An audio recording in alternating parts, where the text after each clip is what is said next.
Hello everyone, I hope you all are doing well. The following is an audio transcript from my recent article on RFK Jr.'s hearing and anti-vaccine past. If you would like to get these articles in your email, you can subscribe at progressiveamerican.net. I hope you enjoy. RFK Jr. grilled by Senate, an anti-vaxxer squirms. An anti-vaxxer might be the new director of HHS. Earlier this Wednesday, notorious anti-vaccine advocate and conspiracy theorist Robert F. Kennedy Jr. faced a grilling Senate hearing over his past comments on vaccination. Throughout the 3-hour hearing, Kennedy tiptoed around his past statements, actively downplaying the nature of his anti-vaccine views. It is yet another sign that he should not be confirmed.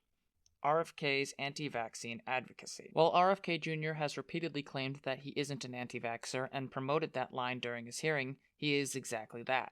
In an article I wrote in November of last year, I warned explicitly about the danger of giving RFK Jr. the benefit of the doubt. As I explained then, quote, far from merely spreading misinformation and spreading a bigoted panic against autistic people, RFK Jr. has explicitly called for parents not to vaccinate their kids. In a 2021 episode of the Health Freedom for Humanity podcast, RFK Jr. stated that his objective was to stop parents from vaccinating their children. He said, quote, our job is to resist and to talk about it to everybody.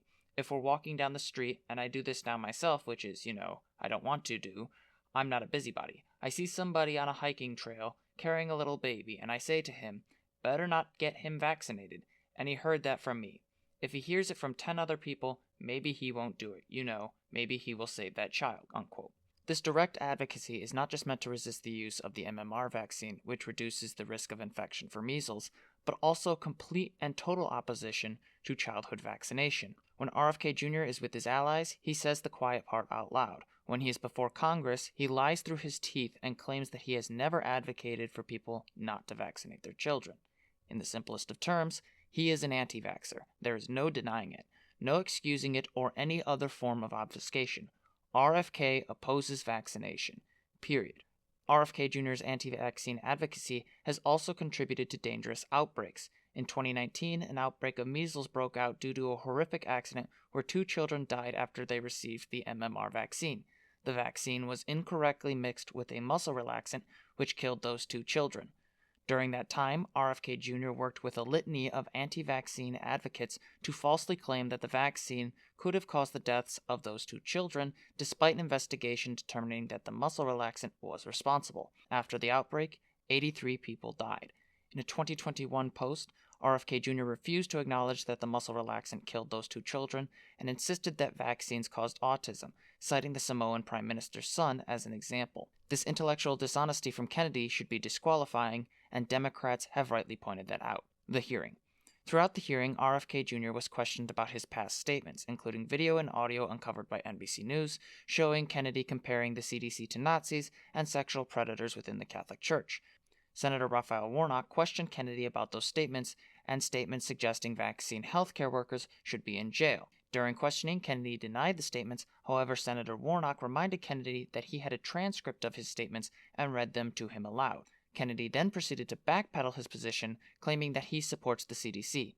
At one point, Senator Michael Bennet clashed with RFK Jr. over his past statements, claiming that COVID-19 targets white and black people, but spares Ashkenazi Jewish and Chinese people.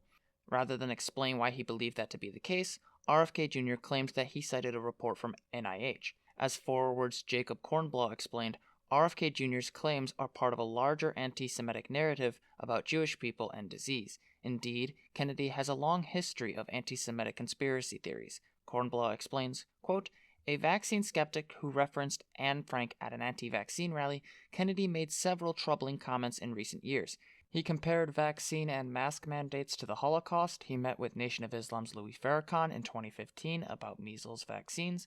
During his 2024 presidential run, when RFK Jr. was condemned by major Jewish groups for promoting anti-Semitic conspiracy theories about COVID-19, he defended his remarks that the pandemic was an ethnically targeted bioweapon that spared Ashkenazi Jews and claimed that he has literally never said an anti-Semitic word in my life. In 2020, Kennedy spoke at a rally organized and attended by anti-Semitic and neo-Nazi groups, and in 2023, after criticism, he retracted his praise of former Pink Floyd frontman Roger Waters, who faced backlash for using Holocaust imagery in his concerts, unquote. Conclusion. In his simplest form, RFK Jr. is a conspiratorial propagandist who is more than willing to use anti-Semitic imagery and references when it suits him, only stepping back from those statements when they hurt him. Senator Wyden best explained this reality, noting that RFK Jr. is an opportunist and asking Kennedy, quote, "Are you lying to Congress today when you say you're pro-vaccine, or did you lie on all those podcasts?" unquote. Whatever the answer to this question, the fact remains that RFK Jr. is a dangerous anti-vaxxer who needs to be kept far away from power. He is a threat to the public health of the American people. In a decent world, RFK Jr. would be getting sued into oblivion for his lies about vaccines, and every organization he touched would be ground into dust. Unfortunately, we don't live in a just world. We live in a world that Trump will alter for the next 4 years. One can only hope Democrats can take the House and Senate in 2026.